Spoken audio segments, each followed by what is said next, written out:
Bonjour tout le monde, c'est Paul de Crypto Formation. Aujourd'hui, on a une vidéo vraiment remplie d'informations encore une fois. On va parler bien sûr du cycle actuel des crypto-monnaies, combien de temps il nous reste encore à notre cycle. Ça, vous le savez, je vous en ai parlé déjà beaucoup dans les prochaines vidéos, mais on va faire un comparatif avec le cycle de 2017 encore une fois pour voir s'il y aurait des indices qui se cacheraient là.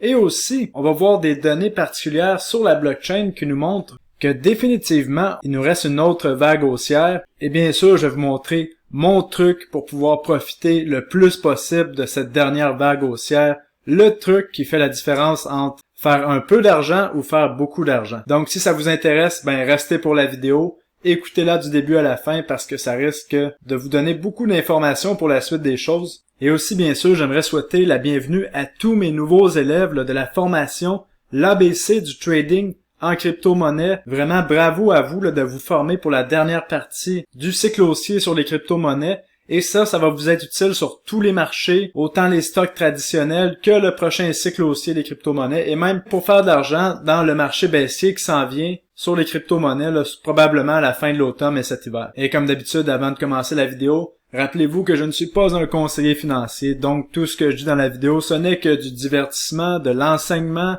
et je ne suis qu'un gars dans son bureau qui aime parler de crypto-monnaie. Donc, n'oubliez pas de faire vos recherches avant d'investir dans quoi que ce soit. Maintenant, ceci étant dit, commençons la vidéo. J'aimerais commencer la vidéo en regardant cette image d'un cycle de marché d'un actif, quel qu'il soit là. Donc, comme que je vous parle déjà depuis plusieurs semaines, je vous disais qu'on avait affaire à un bear trap, donc un piège à ours. Les ours, je vous rappelle que c'est les gens qui sont baissiers, on appelle ça comme ça dans le marché. Et je vous disais qu'après le bear trap, on allait repartir à la hausse. Et là, comme vous avez pu le voir, le Bitcoin a passé des 29 000 $ jusqu'à 50 000 $ en à peu près un mois. On a vu à peu près tous les altcoins faire des x2, des x3, et même quand on regarde l'exemple de Luna, on a vu pratiquement un x8 depuis son bottom. Donc pour ma part, c'est très clair qu'on vient de repartir sur le marché haussier. Et si on regarde les vagues d'Elliott, encore une fois que je vous parle depuis décembre 2020, on vient d'entamer la vague 5 ici, que vous voyez, la vague haussière. Et là, c'est sûr qu'on va pas monter en ligne droite jusqu'à la fin du marché haussier, parce qu'il n'y a rien qui monte en ligne droite. On va avoir le droit probablement à des corrections vicieuses qui vont faire très peur, qu'on va penser que c'est peut-être la fin du marché haussier, comme on peut voir ici, parce que dans une vague 5, on a droit quand même à 5 vagues dans une vague 5. On est dans la vague 1 de la vague 5, comme vous voyez ici. On va avoir le droit à une correction probablement dans les 2 prochaines semaines, qui va nous amener dans la vague 2 de la vague 5. Ensuite, on va partir pour les choses sérieuses, la vague 3 et la vague 5 de la vague 5, et là on risque de voir beaucoup d'actions. Donc, je vous encourage à écouter la suite de la vidéo, parce que je vais vous expliquer exactement quand que je pense qu'on va arriver au sommet de la vague 5 et qu'on va entamer un marché baissier selon les cycles. Mais avant de vous montrer ça, pour les gens qui sont pas sûrs, je vais vous montrer à quel point le marché est très haussier par certaines données. Allons voir ça ensemble. Là, en ce moment, je suis sur Google Trends. Vous vous rappelez de l'analyse sociale, j'en avais parlé dans la vidéo de la semaine passée. L'analyse sociale nous permet de voir les tendances, comment la psychologie des gens fonctionne. Et là, comme vous voyez, je recherche sur Google Trends le mot Bitcoin. Et vous voyez ici, on n'a presque aucun intérêt pour le mot Bitcoin, alors que lorsqu'on était à des sommets historiques sur le Bitcoin, l'intérêt était beaucoup plus marqué. Ça, qu'est-ce que ça veut dire dans ce temps-là? C'est que lorsque les gens sont pas intéressés à un actif qui a des fondamentaux extraordinaires comme en ce moment le Bitcoin qui entame sa vague 5 d'Elliott, c'est le temps de continuer d'acheter parce que lorsque les masses vont se rendre compte que le Bitcoin est de retour à un nouveau sommet historique, c'est là qu'on va voir sur Google Trends le mot Bitcoin exploser à la hausse. On va en parler dans les médias de masse. Et là, probablement qu'il va pas rester beaucoup de temps au marché aussi. Et un autre mot qui est bien intéressant à regarder sur Google Trends, c'est le mot que vous voyez ici, le crypto. Vous voyez encore une fois qu'on en parle beaucoup moins qu'on en parlait lors du sommet du marché des altcoins au mois de mai 2021. Et là, la tendance est en train de repartir vers le haut. Donc, encore une fois, ceux qui sont dans les cryptos en ce moment sont en avance sur ceux qui vont acheter lorsqu'on va atteindre des nouveaux sommets historiques à peu près dans toutes les cryptos pour la fin du marché aussi. En plus de ça, lorsqu'on veut voir une direction dans un marché, il faut regarder qu'est-ce que les whales, donc les baleines, donc les compagnies qui gèrent des centaines de milliards de dollars sont en train de faire. On a BlackRock ici, qui arrête pas d'ajouter des actions de compagnies minières de Bitcoin à son portefeuille. Ils sont déjà rendus à 384 millions de valeurs en actions de compagnies minières dans leur portefeuille. Les compagnies minières de Bitcoin, je vous rappelle, sont des compagnies qui minent les bitcoins, et donc plus le prix du bitcoin est élevé, plus leurs revenus sont élevés, donc on a un levier incroyable sur le prix du bitcoin. Je vous montre quelques compagnies pour votre éducation. On a Riot Blockchain ici, on a Marathon Digital Group, on a Bitfarms que je vous avais parlé dans une vidéo d'acheter autour des 3,80. On est déjà rendu dans les 7,50 et on s'en va beaucoup plus haut. Vous allez voir quand le bitcoin va dépasser son sommet historique, les compagnies minières de Bitcoin vont exploser, faire du x3, du x4, c'est ça que je m'attends pour les compagnies minières de Bitcoin. Où est-ce qu'on les achète? Malheureusement, c'est pas en crypto-monnaie, c'est dans un compte de courtage parce que c'est des actions. Et deux autres compagnies intéressantes, regardez du côté de Hives et du côté de Hut8 qui est une autre compagnie canadienne. Donc voilà pour les compagnies minières de Bitcoin à surveiller pour la fin du marché aussi. Maintenant, une autre métrique intéressante à surveiller pour voir si le réseau du Bitcoin est en train de grossir ou non, on a le Realized Cap. Ça, c'est le nombre d'argent qui est estimé qui est dans le réseau du Bitcoin qui a été utilisé pour acheter des Bitcoins. Là, on est rendu à 378 milliards de dollars qui a été utilisé pour acheter des Bitcoins. Donc, c'est très positif. Et encore une fois, avec les compagnies qui s'intéressent au Bitcoin, les family offices qui commencent à mettre des fonds dans le Bitcoin, mais ça s'en va beaucoup plus haut. Ce n'est que le début avec l'inflation et tout ce qu'on voit dans le monde, l'insécurité. Maintenant, une autre métrique qui est vraiment intéressante, qui a été faite par Will Clemente, qu'on voit juste ici, que je vous recommande vraiment de suivre sur Twitter parce qu'il fait des analyses extraordinaires. Il est en train de nous expliquer quelque chose d'important ici. Là, vous voyez les carrés bleus, c'est lorsqu'il y a un changement dans le ratio de Bitcoin qui sont illiquides. Donc, lorsque des Bitcoins sont illiquides, ça veut dire qu'ils sont dans des wallets externes à des exchanges depuis une certaine période de temps. Et là, qu'est-ce qu'on voit? Vous voyez le carré bleu ici, il y a eu une diminution importante du nombre de Bitcoins illiquides. Un peu après, on a vu la correction importante du Bitcoin qui a passé de 60 000 jusqu'à 30 000. Ensuite de ça, à partir de juillet, on a vu une augmentation des Bitcoins qui sont devenus liquides. Après, on a vu une augmentation du prix du Bitcoin. Ensuite, un autre carré bleu qui nous signalait une augmentation des Bitcoins illiquides. Ensuite, le prix a suivi. Donc, vous voyez, une augmentation des Bitcoins illiquides, c'est un indicateur qui est à l'avance sur le prix. Et là, qu'est-ce qu'on voit? C'est qu'on était en train d'avoir une nouvelle montée. J'ai pas la suite du graphique, mais ce qu'on peut voir, c'est le prix du Bitcoin a été vers le haut. Et en plus de ça, si on regarde sur les exchanges, on voit clairement qu'il y a de moins en moins de Bitcoin sur les exchanges, et ça continue la tendance.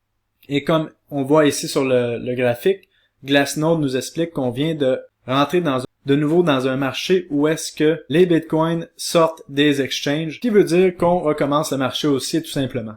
Donc là, la question que vous vous posez, c'est combien de temps qu'il reste à la vague 5 de Elliott, et est-ce que ça vaut la peine d'essayer de timer les hauts et les bas que vous voyez ici entre la vague 1, 2, 3, 4 de notre vague 5. Est-ce que ça vaut vraiment la peine d'essayer de vendre et de racheter plus bas? Je vais vous expliquer que non, et vous allez voir pourquoi. Parce que la vague 5, habituellement, monte de façon parabolique et les corrections sont très brèves, même très très brèves, et les pourcentages sont pas si élevés dans les corrections relativement à ce qu'on a déjà vu. Donc, premièrement, à quand est-ce que je m'attends à ce qu'on ait la fin de notre cycle haussier sur le Bitcoin? Encore une fois, je vous le répète, ça va être, selon moi, entre le début octobre et la 3e semaine d'octobre. Je vous ai déjà expliqué pourquoi ça pourrait être potentiellement le 28 septembre avec le cycle des halvings qu'on a vu depuis le début de l'année. Je vous encourage à aller voir mes vidéos précédentes pour voir le pourquoi. Mais là, allons voir mon fameux cycle que j'avais fait le 20 décembre 2020, que j'avais basé sur le cycle de 2017. Là, il y a des gens que je vois dans les commentaires qui m'ont dit, là, Paul, t'avais dit que le Bitcoin allait être à 70 000 $ autour du 1er juillet. Bon, attendez. Est-ce que c'est vraiment ça que j'ai dit? Pas vraiment. C'était que selon mon analyse et mon interprétation des cycles, on était en ce moment dans un cycle qui ressemblait étrangement à 2017. Et là, la grosse différence avec 2017, c'est qu'en 2021, on a eu un cycle baissier prolongé. Versus en 2017, on avait des baisses très rapides et suivies de montées très rapides. Donc, les cycles sont jamais parfaitement identiques, mais peuvent se ressembler étrangement, et c'est ça que je vais vous montrer dans la vidéo, à quel point les cycles se ressemblent étrangement. Donc, regardez ce qui suit, parce qu'il y a des indices majeurs qui sont cachés dans le cycle de 2017 qui vont être utiles pour les 2 à 3 prochains mois. Donc, si on suivait la partie de gauche ici, c'est le cycle de 2017 qui est vraiment superposé sur le cycle de 2021. Donc, normalement, on était supposé voir 75 000 le 1er juillet si on suivait le cycle de 2017, mais on suit pas le cycle de 2017 comme vous constatez. Ensuite, on était censé avoir une correction qui nous aurait amené à 50 000 $ et ensuite, on serait parti pour le grand final jusqu'au 17 octobre. Pour un Bitcoin autour de 250 000, ça c'est si on avait les mêmes pourcentages de gains qu'en 2017, mais je ne pense pas du tout que c'est ça qui va arriver. Regardez ce que je pense qui va arriver ici. Si on regarde le tableau de droite, ça c'est ce que je pense qui va arriver. Et je vais vous montrer quelque chose d'impressionnant aussi. Donc, si on regarde le premier bull, le bull 1, donc la première montée, les cycles de 2017 avaient prévu qu'on allait arriver au sommet de la première montée sur le Bitcoin avant une correction importante autour du 10 avril, comme vous voyez ici. Et finalement, on est arrivé au sommet du Bitcoin le 14 avril. Déjà, c'est vraiment impressionnant. Deuxième chose, on a atteint parfaitement le bas ou presque à quelques jours près, le 19 mai, alors que les cycles avaient prévu le 15 mai qu'on allait atteindre le bas sur le Bitcoin. Si vous vous souvenez, c'était cette fameuse journée-ci qu'on a eu un wick énorme là, qui nous a amené dans les 29 000 $ sur le Bitcoin. Ensuite, on est quand même reparti à la hausse là, pour atteindre les 42 000 $. Donc, étrangement, le cycle nous avait donné pratiquement la date du sommet et du bas de la première montée. Et on a même eu la chance d'avoir le prix du bas du cycle baissier, là, de la première baisse sur ce cycle. Le cycle prévoyait 30 000, on a atteint 29 500, donc vraiment, quand même spectaculaire qu'est-ce qu'on a vu là. Deuxième chose, on était censé avoir une deuxième montée d'environ 48 jours là, qui nous aurait mené. Ensuite de ça, on était censé avoir une montée qui allait nous mener à 75 000 $. C'est pas ça qu'on a vu du tout. Qu'est-ce qu'on a vu à la place? Si on prenait le même 48 jours, le Bitcoin était à 35 000 $. Donc c'était juste ici sur le Bitcoin. Mais la partie la plus impressionnante, vraiment, c'est juste ici. On parlait d'une autre correction qui allait amener le Bitcoin à son bas autour du 15 juillet. Là, on a eu le bas autour du 20 juillet. En fait, le 20 juillet, comme vous voyez ici, autour des 29 200 $. Étrangement, les bas des cycles coïncident avec le cycle de 2017. Donc, normalement, ce qui nous resterait, ce serait une montée, comme en 2017, de 92 jours. Si on avait la montée de 2017, ça nous mènerait à 250 000 $. Pour ma part, je pense pas du tout qu'on va arriver à 250 000 $. Je pense qu'on va arriver possiblement autour de 100 000 $ sur le Bitcoin, selon certains indicateurs que j'ai regardés, mais je peux me tromper. Et on arriverait au sommet de la bulle du Bitcoin entre le 28 septembre, si on prend l'analyse que j'ai faite il y a 2 semaines, et le 30 octobre 2021, selon l'analyse qu'on voit ici des cycles sur le Bitcoin, qui jusqu'à présent n'ont pas été parfaitement justes, mais nous ont donné des indices incroyables sur ce qui s'en venait. Donc, pourquoi est-ce que ça fonctionne? Il y a 2 possibilités. La première, c'est que ce n'est que de la chance, et le cycle superposé de 2017 sur 2021 fonctionne par la chance. Ou, la deuxième possibilité, c'est qu'on a des baleines qui contrôlent le marché et qui comprennent le nombre de jours qu'il faut faire une correction pour nous rendre complètement fous.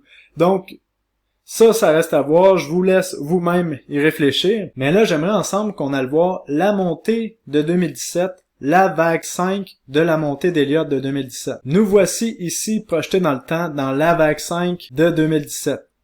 Elle commençait ici le 14 septembre et nous a mené jusqu'au 17 décembre avec un gain d'environ x5 sur le Bitcoin. Et là, on va analyser ensemble, est-ce que ça vaut la peine d'essayer de vendre lorsqu'on arrive à un sommet temporaire sur le Bitcoin et essayer de racheter lorsqu'on arrive au bas du marché, au bas d'une sous-vague d'Elliott, comme on peut voir ici. Là. Mais premièrement, traçons nos vagues ensemble. On a eu la première vague ici. On a eu le droit d'une correction d'à peu près 20-25%. Notre deuxième vague ici, on a le droit d'une correction d'à peu près 20-25% qui a été rapide. Et ensuite, on a terminé avec un blow-off top. Comme vous pouvez voir sur ce tableau-ci, on rentre dans la zone, justement, la vague 5, le blow-off. Et ça va devenir de plus en plus parabolique, normalement. Regardez pas le côté droit là, du graphique, parce que je pense pas du tout que c'est ça qui va arriver sur le Bitcoin. On en parlera plus tard de ce qui va arriver dans le marché baissier. Donc, quand on regarde ça, en 90 jours, on a fait un x5. Et là, je vois dans tous les groupes, sur Twitter, sur les médias sociaux, tout le monde veut essayer de vendre le sommet pour essayer d'attraper un bas. Et bien ça, je vous dis, c'est une façon de perdre du capital. Même les meilleurs traders réussissent jamais à attraper le bas. La façon de faire de l'argent, c'est de suivre le trend. Et honnêtement, moi, dans cette vague 5, je vais vous dire ce que je vais faire honnêtement avec la plupart de mon capital. C'est sûr qu'il y a une partie que je vais trader parce que j'aime toujours avoir de la liquidité pour attraper des bas. Parce que dans une vague 5, on est en mode buy the dip. Donc à chaque fois qu'il y a une petite correction, ça vaut la peine d'acheter la correction pour ma part jusqu'à un certain point parce qu'à un moment donné, ça va devenir beaucoup trop parabolique. Et là, je vais changer de disque. Ça va être le moment de prendre des profits. Et je vous rappelle que dans un marché haussier, les surprises se font vers le haut et non vers le bas. Comme vous pouvez constater ici, si on revient là, sur la vague la vague 4 qu'on a vue, le Bitcoin avait passé quand même là, de 5500 $ jusqu'à 11 500 $ là, en à peu près 2 semaines. Et on avait une correction d'à peu près 25% en 2 jours et on est reparti à la hausse. Plusieurs pensaient que lorsqu'on allait franchir les 10 000 $, on allait repartir vers le bas, mais non, pas du tout. Et plusieurs personnes qui ont vendu autour des 10 000 $ se sont retrouvées à racheter autour des 15 000 et ensuite se sont fait défoncer par la correction qui a suivi. Comme on peut voir ici, là. Donc, si on regarde ce que j'ai à vous dire sur Twitter, je vous rappelle que mon nom sur Twitter, c'est Paul CryptoNerd CryptoFormation. Et lorsque je vais penser qu'on arrive au sommet du marché haussier, ben mon nom va changer de CryptoNerd à CryptoSouth. Donc, ce que je vous expliquais, la stratégie que j'adopte en ce moment, étant donné que je pense qu'on est bel et bien dans la vague 5 d'Elliott, ben, c'est d'attendre, c'est la patience. Je vais m'asseoir sur mes mains pour pas trop trader, parce qu'on est encore loin de la vague 5 d'Elliott en termes de pourcentage de gain sur la plupart des cryptos aussi. Et je vous rappelle encore une fois sur Twitter et dans cette vidéo que à un certain moment, qu'on va être rendu à un certain moment du cycle de la vague 5, mais là, notre mission capitale à nous, tous les guerriers de la crypto, mais ça va être de prendre des profits. À partir d'un certain moment, c'est sûr qu'on ne pourra jamais attraper le sommet, mais lorsqu'on va avoir des gains qui sont assez considérables pour avoir un changement sur notre vie, mais là, ça vaut la peine de sortir des gains vraiment pour sécuriser ces gains-là. Parce que ça reste qu'un actif qui fait un x5 du jour au lendemain, ben, peut quand même baisser de 80% dans les semaines qui suivent. Et ça, c'est très régulier. On voit ça dans tous les marchés. Comme selon moi, le Bitcoin, à la fin de son cycle, ben, ça dépend qu'est-ce qu'il va atteindre. Si on voit un Bitcoin qui atteint seulement 100 000 $, ben, je serais pas surpris de voir le Bitcoin avoir une correction d'à peu près 50% pour le marché baissier qui va suivre. Mais si le Bitcoin atteint un chiffre comme les 200 000 et 250 000 $, ben là, je m'attendrais à avoir un Bitcoin corrigé d'au moins 80-85% pour le marché baissier.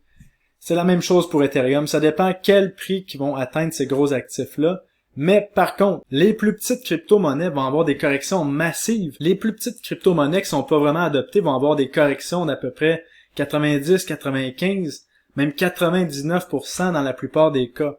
Donc quand on regarde les big ones, les solides comme Bitcoin, Ethereum, Cardano, Binance Coin, mais là je m'attends plus à une correction d'entre 50 à 80%, mais lorsqu'on regarde des plus petites crypto-monnaies, là, si on descend dans le tableau ici, là, par exemple dans les crypto-monnaies qui en ce moment ont moins de 2 milliards de market cap, là, ben je m'attends à des corrections là, qui vont être de plus de 85%. Donc vraiment, soyez conscients de ça, c'est vraiment important. Et vous avez eu un avant-goût de c'est quoi une correction sur les altcoins au mois de mai, et ça va être encore pire lorsqu'on va arriver dans le marché baissier qui s'en vient. Maintenant, j'aimerais terminer la vidéo en vous donnant des informations qui valent une mine d'or. Allons voir ça ensemble. Premièrement, est-ce qu'il va vraiment avoir un marché baissier? Ben, rappelez-vous que faut pas écouter un gars dans son bureau, il faut écouter qu'est-ce que font les whales qui ont beaucoup d'argent. Mais je vous rappelle que le gars dans son bureau écoute les whales qui ont beaucoup d'argent. Donc finalement, quand on m'écoute, peut-être qu'on écoute un peu les whales. Peut-être. Mais, ce que Coinbase est en train de faire, Coinbase a ramassé un fonds de 4 milliards de dollars en prévention d'un autre crypto winter, donc un hiver de crypto, donc un autre marché baissier important. Donc, si Coinbase est en train de dire qu'ils sont en train d'amasser un fonds de 4 milliards pour un autre marché baissier, ça veut dire qu'il y a probablement un autre marché baissier qui s'en vient. Puis en plus, ils sont en train de dire que ce fonds de 4 milliards de dollars là va être utilisé aussi pour se conformer à toutes les nouvelles régulations qui vont arriver dans les crypto-monnaies. Et comme par hasard, qu'est-ce que je vous expliquais? Qui risque d'être le narratif qui amène la fin de la bulle des crypto-monnaies de la vague 5, ben le narratif risque d'être les régulations. Et comme par hasard, les régulations sur les stablecoins et les crypto-monnaies s'en viennent au mois de septembre, octobre. Donc, réfléchissez bien à ça. Une autre pièce d'information importante, rappelez-vous que les altcoins ont toujours leur sommet environ 3 à 4 semaines après le Bitcoin. Vraiment important de s'en souvenir. Une autre pièce d'information importante, c'est que les Bitcoins qui sont maintenus entre les mains des long-term holders, ben là, on les voit monter comme vous voyez ici. Mais lorsqu'on est dans la fin d'une montée des crypto-monnaies, ben les long-term holders commencent à vendre. Comme on a vu dans la montée de 2021, comme on a vu dans la montée de 2017. Lorsqu'on arrivait dans les derniers mois de la montée, ben les long-term holders se sont mis à vendre. La même chose dans la montée de 2019, on a vu la même chose. Lorsqu'on arrivait vers la fin de la montée, les long-term holders se sont mis à vendre pour réaccumuler. Donc, lorsqu'on va voir cette tendance des long-term holders qui commencent à vendre, ben ça va être le temps de commencer nous aussi à prendre des profits. Maintenant, j'aimerais terminer encore avec une mine d'or d'informations pour vous sur le Bitcoin à court terme. Donc, si on est en train de faire notre vague 1, ben il va y avoir une vague 2, ce qui va nous mener à une correction. Et en ce moment, sur le Bitcoin, on est en train de voir le Bitcoin monter pratiquement en ligne droite, et on a une divergence baissière sur le Bitcoin, comme vous voyez ici sur le RSI. Le prix est en train de monter, alors que le RSI est en train de diminuer. C'est la même chose qu'on avait vu. Comme vous voyez, là, le Bitcoin faisait des sommets de plus en plus hauts, alors que le RSI diminuait. On appelle ça une divergence baissière. Et là, c'est ce qu'on est en train de voir sur le plus court terme. Donc, potentiellement, que si on continue avec cette divergence baissière, ben, on va avoir une correction qui va venir d'ici les 2 prochaines semaines. Mais je vous rappelle que dans un marché haussier, les surprises sont vers le haut. Donc, pour ma part, je vais peut-être essayer de prendre un peu de profit sur les crypto-monnaies dans les 2 prochaines semaines pour acheter un peu plus bas si on a une correction. Mais ça sera seulement une partie de mon portefeuille. Par contre, pour les gens qui sont pas habitués avec le trading, ben vous le savez, la seule chose qu'il y a à faire, c'est de s'asseoir sur ses mains et de regarder le prix monter si on est vraiment en vague 5 d'Elliott, qu'est-ce qu'on est en train de voir. Et une autre pièce d'information importante, c'est lorsqu'on regarde le funding rate ici. Comme vous voyez, le funding rate, en ce moment, c'est en rouge. Tout ce qui est en rouge, ça veut dire que c'est positif. Donc, ça veut dire que la plupart des gens sont en train de miser que le Bitcoin va continuer de monter. Donc, sur l'exchange Binance, les gens misent que le Bitcoin va continuer de monter, sur OKX aussi. Mais sur Bybit, les gens sont short, les gens pensent que le Bitcoin va descendre. Et la pièce d'information importante à comprendre là-dedans, c'est que Bybit contient la plupart des traders qui n'ont aucune expérience et qui sont toujours contraires au marché. Donc souvent, de faire le contraire de ce que fait Bybit donne des profits importants parce que lorsqu'on voit des grandes liquidations, mais la plupart du temps, les grands perdants sont sur Bybit. Et encore une fois, comme vous voyez ici, le funding rate, là, je sais que le tableau est pas très beau. On voit la ligne bleue, là, le funding rate est positif en ce moment, donc il y a plus de gens qui pensent que le Bitcoin va monter que qu'il va descendre, mais on est très loin du funding rate qu'on avait dans la montée de 2021. Donc, ce qui laisse place à beaucoup de spéculateurs qui ont beaucoup de liquidités de côté. Donc, je pense que vous avez eu beaucoup d'informations en ce moment. Si vous avez aimé, si vous avez appris quelque chose, ben s'il vous plaît, mettez un like sur la vidéo, écrivez un commentaire, je lis les commentaires, ça me fait vraiment plaisir de vous lire à chaque fois. Puis en plus, ça aide l'algorithme YouTube à pousser mon vidéo à plus de gens. N'hésitez pas aussi à vous abonner à la chaîne. Et si vous voulez de la formation pour soit le trading ou la base sur les crypto-monnaies, ben visitez mon site web cryptoformation.ca. Et si ça vous intéresse d'avoir des vêtements à Bitcoin et ça vous intéresse de m'encourager, ben allez sur mon site web dans la boutique vêtements et je vous encourage à aller voir les designs que j'ai fait pour vous là, sur la boutique vêtements. Vraiment intéressant. Donc vraiment une belle façon de m'encourager et en même temps d'avoir quelque chose qui peut vous aider là, les matins à bien vous réveiller, comme par exemple une belle tasse Bitcoin. Donc, ceci étant dit, on se revoit dans la prochaine vidéo où est-ce que je vais parler des stratégies de sortie sur les crypto-monnaies. Et je vous dis à la prochaine. Salut tout le monde!